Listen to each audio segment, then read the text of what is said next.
A drama-filled weekend for the WNBA. We were talking about this at the end of last hour with what happened on Saturday.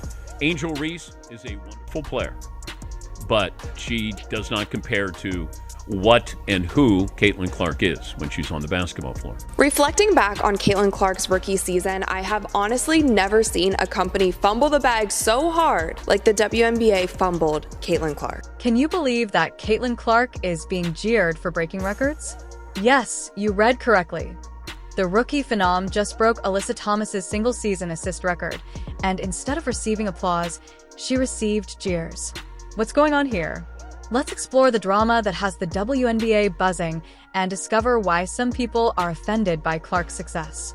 But with the Indiana Fever's season ending last night, it was such a bittersweet end to a phenomenal rookie season that Caitlin Clark had. And it honestly got me to just reflecting on this season. And it sucks that so much of it was riddled with so much drama and so much negativity and so many mishaps that the WNBA had throughout the entire season. Imagine this. Clark is smashing records with every pass she makes on the court, but rather than receiving applause, she receives alcohol. It's like watching a movie where the hero is criticized for saving the day, isn't it? Angel Reese spoke to the media. She didn't speak to the media after the game against Caitlin Clark, but a member of the Chicago Sky, the national title winner at LSU, and she talked about where all this attention started with her and Caitlin Clark. We're going to explain that there's more to this tale than simply basketball prowess. We're talking about appending the entire WNBA, and not everyone is prepared for that change. You may be asking yourself, why would anyone boo someone for being great at their job? Alyssa Thomas came out once again talking about the negativity that Fever fans and Caitlin Clark fans have been spreading this entire season, and here is what she had to say. She said, honestly, it's been a lot of nonsense. I think in my 11-year career, I've never experienced the racial comments like I have from the Indiana Fever fan base. It's unacceptable, honestly. There's no place for it. We come to play basketball for our job, and it's fun, but we don't want to go to work every day and have social media blown up over things like that. It's uncalled for, and something needs to be done, whether it's the Fever checking their fans or this league checking them. There's no time for it anymore. This is about the future of women's basketball, not just one player or one record. Are you prepared to see how far a rabbit hole will go? I promise you that things are going to get really fascinating. Once again, we're seeing with these players who are coming out and speaking out against Caitlin Clark fans, Fever fans. I've covered it multiple times on this show. Angel Reese has said things. The co-owner of the Atlanta Dream has said things. Cheryl Swoops have said things. Dejanay Carrington have said things. A lot of people have called out Caitlin Clark fans and Fever fans and said that they are nasty and all that they do is spread hate, but all of them are focusing on what is going on social media. And I hate to be the bearer of bad news, but we cannot control what people say on social media when they are hiding behind a screen. Hold on tight, because we're about to reveal why the WNBA is trembling due to Clark's rapid rise. Why is it making some people feel so uneasy that a rookie was able to boost her team's attendance from 1,800 to an incredible 177,000? Caitlin Clark, the Fever head coach, the WNBA commissioner, and the WNBA PA, and multiple other people within the WNBA have all come out and said that they are against hate, they are against racism, they have denounced fans acting in this sort of way. So I don't understand why Alyssa is once again calling for action from the Fever team and from the WNBA. Caitlin Clark's journey from collegiate superstar to WNBA rookie has been nothing short of spectacular. She isn't just playing the game, she is transforming it. Her influence on attendance and viewership is unparalleled, and while everyone is talking, not all of the conversation is good. He's faced at the professional level and voiced frustration with the league's officiating, recently telling reporters, quote, I feel like I'm getting hammered and everybody is physical with me, and opponents get away with things that other people don't get away with. That's what Caitlin Clark said. And you might be wondering why everyone wouldn't be happy about getting more attention and admirers. Well, that's where things get difficult, since some well-known players are feeling the heat and aren't afraid to voice their worries. And because of her box office attraction, it's generating more eyeballs to the WNBA product, therefore more revenue for the WNBA product. Don't you think y'all are going to benefit from that too? Look at the big picture. That's what I was talking about when I was talking about it this morning on my day job, First Take on ESPN, every weekday morning from 10 a.m. to 12 noon Eastern Standard Time. A rising tide raises all boats. Consider Cheryl Swoops as an example. It's like watching an experienced professional try to put a rookie in her place. But is it really about playing style, or is there something else going on? She has been a vocal critic of Clark, frequently avoiding even mentioning her name. Swoops has voiced doubts about Clark's ability to succeed, implying that her style wouldn't last in the league. Cheryl Swoops and how she has been a certified Caitlin Clark hater for about a year now. Up until now, she has not been able to say anything nice about Caitlin Clark, nor has she been able to even speak her name. So for this specific game against the Fever, they replaced her with another WNBA legend, Nancy Lieberman. Angel Reese, who has been eager to remind everyone that there are other players in the league as well, comes next. Reese implied that supporters ought to acknowledge the contributions of other players as well. It's as though she's telling them to remember us. It all started from the national championship game, and I've been dealing with this for 2 years now. And understanding, negative things have probably been said about me, but honestly, I'll take that because look where women's basketball is. People are talking about women's basketball, but you never would think that we'd be talking about women's basketball. People are pulling up to games. We got celebrities coming to games, sold out arenas, just because of one single game. And just looking at that, I'll take that role. I'll take the bad guy role, and I'll continue to take that on and be that for my teammates. And if I want to be that, and I know I'll go down in history, I'll look back in 20 years and be like, yeah, the reason why we watching women's basketball is not just because of one person. It's because of me too, and I want y'all to realize that. But here's the really bad part.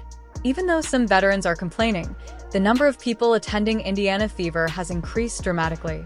From a mere 1,802 years ago to an average of 177,000 this season. It's not just an increase, it's a revolution. If Caitlin Clark is the quote-unquote savior, if she's the golden girl, milk it. If I remember correctly, Caitlin Clark signed a $28 million endorsement deal. When nobody in the WNBA getting that, nobody's gotten that yet but her. Asia Wilson is a superstar in the NBA, in the WNBA. She's a two-time champion. This girl is legit. She's the real deal. And those kind of endorsements and all of that stuff ain't come her way. And it goes beyond seats and bums. Additionally, TV viewing is skyrocketing. With over 1 million viewers, a game with Clark blew other games out of the water. Clark is performing a show that people can't help but watch in addition to playing basketball. These ladies, and I'm a WNBA fan. It's been a good season. They cannot have fucked this Caitlin Clark thing up any worse if they tried. You may be wondering what Clark is saying about all of this drama, but she's taking the high road. Clark acknowledged the negativity, but kept her eyes on the big picture, saying, "I'll take that because look where women's basketball is." People are talking about women's basketball that you never would think that we'd be talking about women's basketball. The stuff toward her is petty and jealous. And the thing I love about her, she never says a word. What is actually happening here, then? Is it merely a matter of basketball abilities? Or is there something more going on? Are we seeing a changing of the guard in the WNBA? And if so, why are some players so opposed to this change? Caitlin Clark was going to get eyeballs whether she played against Angel Reese in LSU or not, because we had not seen anything like this before. Her style of play. You may believe that this is solely a basketball issue, but there is much more going on here. The answer may surprise you. How did one rookie's success lead to discussions about racial equality, compensation, and representation in women's sports? She's going to face a level of racism from black players, and she's going to face a level of hostility from lesbian players because she's not on team LGBTQ. She's a Catholic. She's got some boyfriend. She's going to walk into an extremely hostile environment. Let's be honest, Caitlin Clark's entry into the WNBA has been like a tornado striking a tiny town. In addition to altering the game, she's bringing to light some long-simmering, deep-rooted problems that are now blasting into the public eye because of her extraordinary talent. The difference, this is what you pointed out, and I think this is real, and it's the real difference between men and women at our core. The women will be very jealous, and that, I think, is going to be a monster problem. I hope they get over it for the winning. Guys like to win, even if they're not the star. Well, great, we'll get a championship. Well, everybody jump on Michael Jordan's back. Everybody jump on Larry Bird's back. I don't know if that'll happen with Caitlin Clark. Let's start by discussing the elephant in the room race. You would think that by 2024, we would have moved past this, but you're mistaken. Veteran player Alyssa Thomas revealed shocking information when she said, "In my 11-year career, I've never experienced the racial comments like I have from the Indiana Fever fanbase. It's unacceptable, that's not just a red flag, that's a 5-alarm fire." What's happening here is that some fans are feeling so threatened by Clark's success that they're turning to racial attacks. And mind you guys, from the discourse that I have seen on social media, from the comments that I have seen under my videos, a lot of the Indiana Fever fans or Caitlin Clark fans that you speak of are no longer going to watch the WNBA now that the Indiana Fever are out. So Alyssa Thomas is probably not going to have to worry about them anymore. There's going to be a significant amount of less fans watching the WNBA now that Caitlin is no longer in the picture. And so that is the point that I'm really not understanding in all of this, and I feel like it's been such a pattern throughout the entire season. However, it doesn't end there. Since Clark is bringing in millions of viewers, selling out arenas, and essentially appending the WNBA, her popularity has sparked a whole new dialogue about equal pay in women's sports. Now, everyone is asking if she can do this, and if all the players shouldn't get paid more. It's as if Clark unintentionally opened Pandora's box of wage debates. It feels like there are still certain people within the WNBA who want the league to grow, but they don't want it to grow if it's certain people at the face. And there is still this undertone of jealousy that for some reason I cannot get around calling it anything else but that, because I don't know what else it could be. I thought it was going to get better this season, but it hasn't. There are still people who seemingly, to me, feel like they just don't want Caitlin to be a part of it. Additionally, there is the matter of Angel Reese's representation. It's like Clark's spotlight is so bright that it's casting shadows on everyone else. But the question is, should we blame Clark for being good, or should we blame the system for not paying enough attention to other talented players? Another star player hit us with this singer, and they're watching me too. Because with Caitlin comes millions and millions and millions of more eyeballs. And with those millions and millions and millions of more eyeballs, unfortunately, is going to come some people who are not nice. You know what's absurd? Some individuals find Clark's success quite unsettling. It's as if she's reflecting the entire women's sports industry, and not. Everyone is pleased with what they see, but other fans are complaining, and all of a sudden, everyone has an opinion about women's basketball.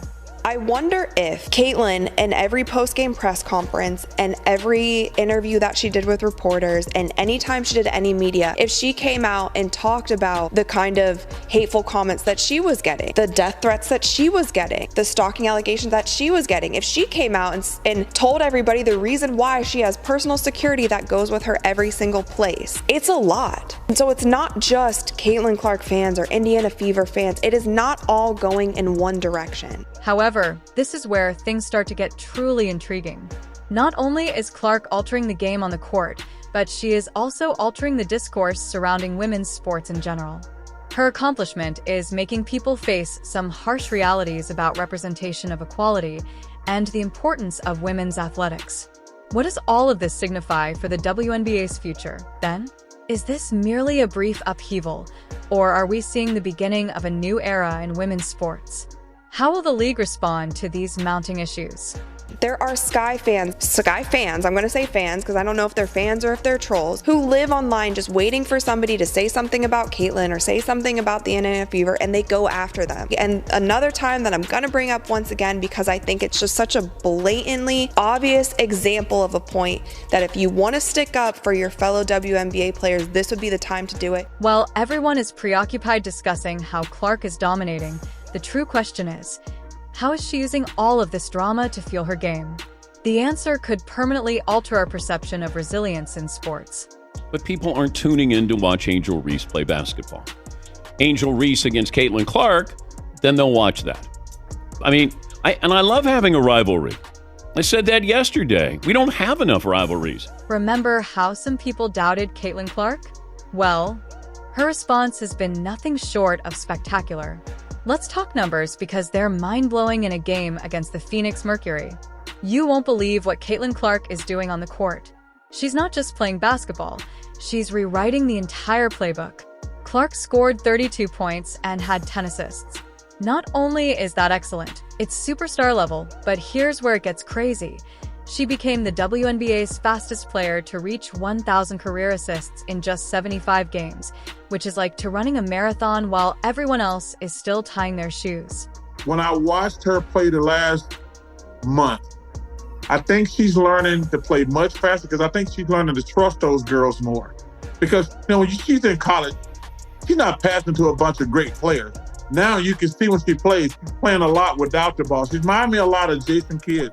However, there's more. You know how some people claimed Clark wouldn't succeed in the WNBA? Well, she's not only succeeding, she's tearing through defenses like a hot knife through butter, and her games are attracting more spectators than certain NBA games.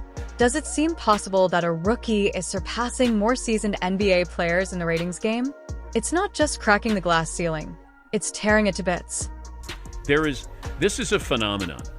Caitlin Clark is a phenomenon. And if I said to any of these people who think Caitlin Clark is not the Rookie of the Year, I'd say, who would you want to start your franchise with? Now, I'm not going to put Asia Wilson in there. I'm just saying between these two. Angel Reese is a wonderful player, but she does not compare to what and who Caitlin Clark is when she's on the basketball floor. Plain and simple. You may be asking yourself, well, she's fine, but can she handle the pressure? She seems to be using the criticism and alcohol as fuel for her basketball fire. It's like watching a diamond develop in front of our eyes as she not only performs well under pressure, but thrives in it.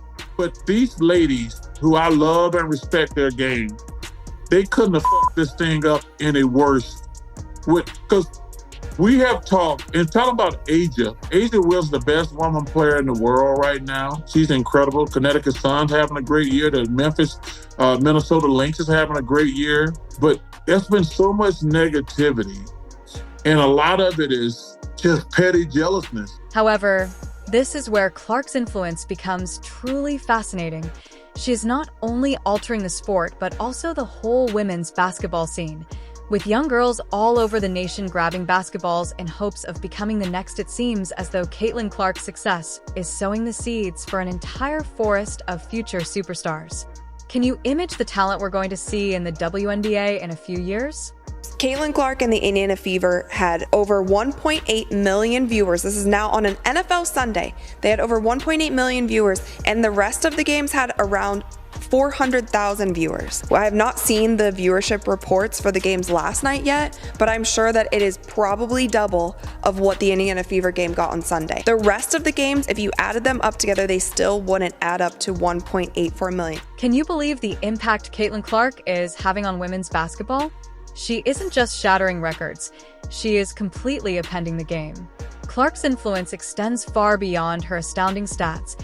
She is igniting discussions about representation and equality that have been lacking for years.